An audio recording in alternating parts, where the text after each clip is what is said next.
Salut YouTube, and welcome back to the Not Even French channel, where we talk about French culture, New Zealand culture, and everything in between. So as you guys will know, especially if you're following me on Instagram, I've just got back to Paris after a full month back home in New Zealand. And it was amazing, and I'm sure you can tell by my photos that it's kind of paradise on earth. I'm very, very lucky to be able to call this place home for me. But you know, nowhere's perfect, and New Zealand does have its fair share of issues all the same. I want to tell you guys some of the things that can be really annoying about living there or even visiting there. And coming back was really hard, and I'm feeling pretty homesick, so maybe this video is going to help me to kind of get it out and feel a bit better.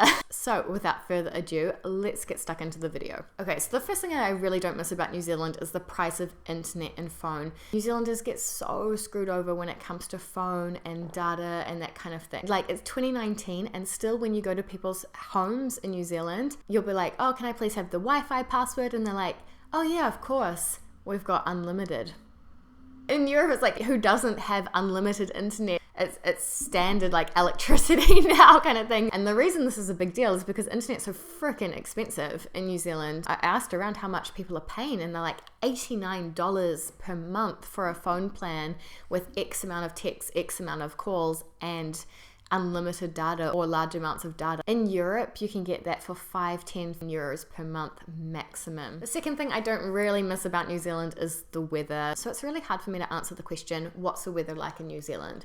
Because it's just made up of so many different microclimates. What you get down in the south of the South Island is completely different to the north of the North Island. You might have, you know, we're talking about humid tropical versus literally glaciers. So you've got a whole range in New Zealand. But one thing that is consistent is that the weather's so changeable. You just cannot make plans based on the weather. You cannot say, let's get married in summer because the weather will be good. I mean, sure, you'll have a higher chance, I guess, but in any given day, you can have clouds and raining in the morning and you decide not to do anything for that day. Then in the afternoon, the most beautiful, you know, day you've ever seen comes out, blue skies, hot weather, 28 degrees, and you're like, what is happening? You always have to be prepared for every single circumstance. So you can go camping in the summer and it can rain for 10 days. That can definitely happen. You never know what you're going to get. The next point's about transport and the fact that you basically have to own a car in New Zealand. I mean, with a few exceptions, as in you're living like city centre in like Auckland, Wellington or Christchurch kind of thing. Even then, people will probably have cars because they want to do their grocery shopping or their escape for the weekend or whatever. Like, pretty much everyone has a car. In Paris, you can absolutely survive without a car because there's a supermarket and a bakery literally on every single street. So if you go grocery shopping, you just have to walk down the road to get home. Whereas in New Zealand, again, small population, so many advantages, but one of the disadvantages is that there's not that demand so that you could have a supermarket on every single street. There's just not. You have to hop in the car and you'd have to drive, you know, maybe 10 minutes to your closest supermarket kind of thing. And even getting between the cities, you know, in France and Europe, we're connected by these big high-speed rail lines. Like if you go through Italy or France, you can be from one end of the country to another 3-4 hours.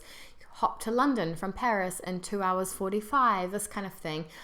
And in New Zealand, I mean, there's a train, but it's old, slow, and it would take literally the better part of an entire day to get from Auckland to Wellington on the North Island, for example. So what this means is if you're traveling around New Zealand, you have to rent a car or you have to rent a camper van to get around. Another point about New Zealand that's a little bit disappointing is the quality of the housing, because the housing in New Zealand is extremely expensive compared to the average salary in the country. You know, it's great for homeowners because the property values are worth more and more and more and more. But when you look what you get for your money, it's kind of insane, because in New Zealand, it was colonized so quickly and growth has happened so rapidly.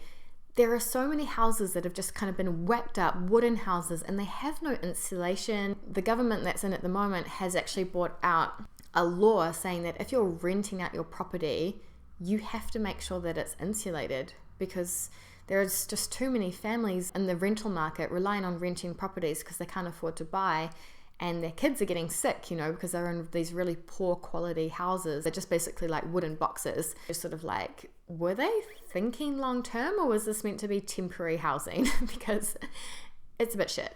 Another thing about living in New Zealand that sucks is how harsh the sun rays are over there. So I've talked about this before in one of my videos around what you need to know before you go to New Zealand for the first time, but we've got a hole in the ozone layer.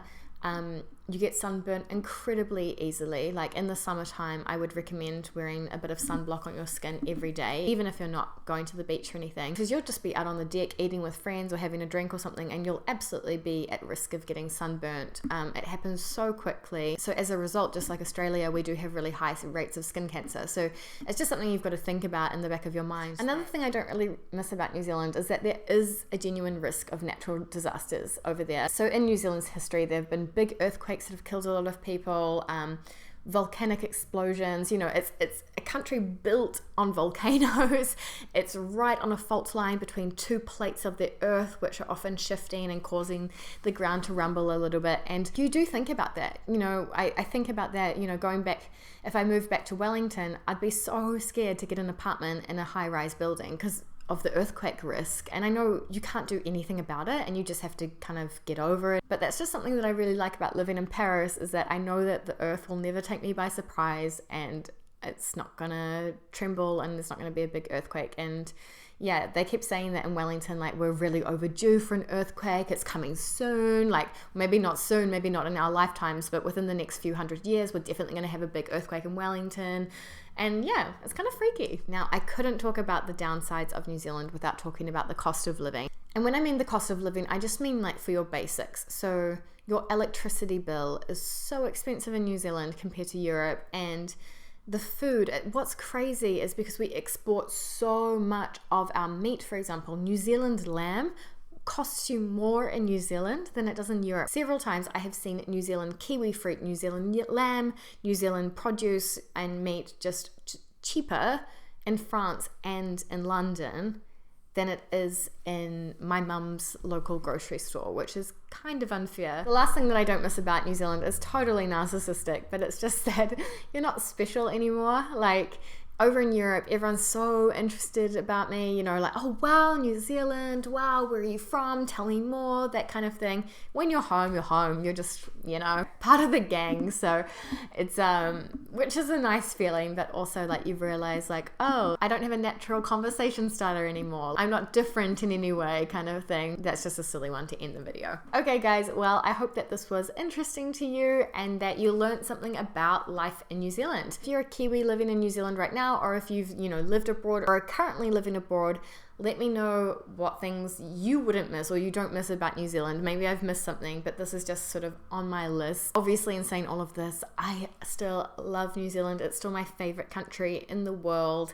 Sorry, France, but you'll have to take a very, very close second place for now. And if you guys want to see some beautiful photos of New Zealand, I highly encourage you to follow my husband's Instagram at @ThatFrenchDroneGuy, because he's taken some wonderful shots from our holiday over there as well. So definitely go and check that out. So guys, I will love you and leave you with this video, and I'll see you next time, next Wednesday on the Not Even French channel. A bientôt!